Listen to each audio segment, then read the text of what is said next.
నమస్తే అన్న అందరికీ నమస్కారం.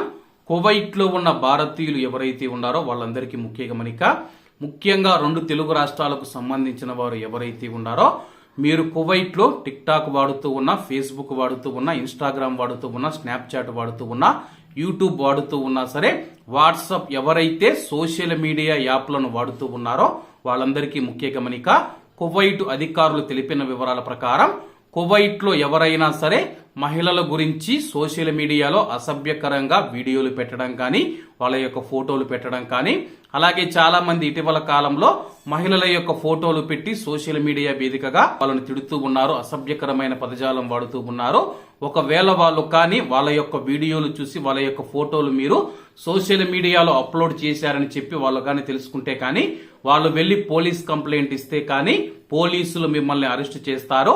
అలాగే ఒక కువైటీ మహిళ గురించి ఒక కువైటీ వ్యక్తి అసభ్యకరమైన పదజాలం వాడుతూ ఆమె యొక్క వ్యక్తిగత వివరాలు మరియు ఆమెకు సంబంధించిన వివరాలు ఏవైతే ఉన్నాయో సోషల్ మీడియాలో పెట్టడం జరిగింది. అలాగే ఆమె పోలీస్ కంప్లైంట్ ఇవ్వడంతో అయితే కువైట్ అధికారులు ఆ యొక్క కువైటీని అరెస్ట్ చేశారు.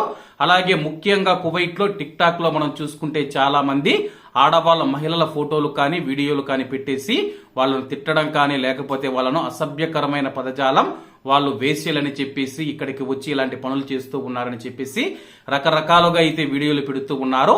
ఆ యొక్క మహిళలు కానీ ఆ యొక్క వీడియోలు ఫోటోలు చూసి మీ మీద కానీ పోలీస్ స్టేషన్ కు వెళ్లి కంప్లైంట్ ఇస్తే కానీ కువైట్ లోనే మిమ్మల్ని అరెస్ట్ చేస్తారన్న తర్వాత విచారణ అనేది ఉంటుంది. కాబట్టి కువైట్ లో ఉన్న భారతీయులు ఎవరైతే ఉన్నారో కువైట్ చట్టాల ప్రకారం కువైట్ లో ఉండనన్నా కువైట్ లో ఒక వ్యక్తి యొక్క వ్యక్తిగత స్వేచ్ఛకు భంగం కలిగించే విధంగా మనమైతే మాట్లాడకూడదన్నమాట.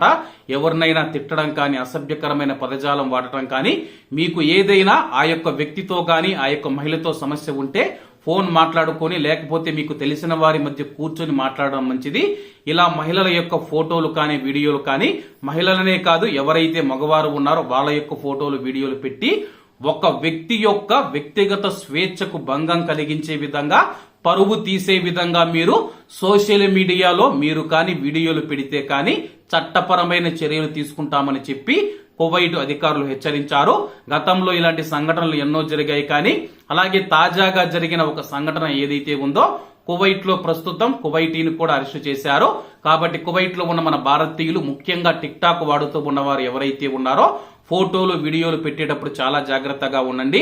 ఒకవేళ మీరు ఎవరినైనా మహిళను తిట్టడం కానీ, లేకపోతే ఆ యొక్క మహిళ ఇలా చేసింది అలా చేసింది ఇలా అని చెప్పేసి మీరు వీడియోలు ఫోటోలు పెడితే కానీ, ఆమె వెళ్లి పోలీస్ స్టేషన్ లో కంప్లైంట్ ఇస్తే కానీ మిమ్మల్ని అరెస్ట్ చేసే అవకాశాలు ఉన్నాయి. కాబట్టి అందరూ జాగ్రత్తగా ఉండాలని కోరుకుంటూ, ఏదైనా సమస్య వచ్చితే కూర్చొని మాట్లాడుకొని కువైట్ లో ఉన్న భారతీయులందరూ ఐకమత్యంగా ఉండాలని చెప్పి మరీ కోరుకుంటూ, అందరూ బాగుండాలి, అందులో మనం ఉండాలి. అందరికీ నమస్తే అన్న, జై హింద్.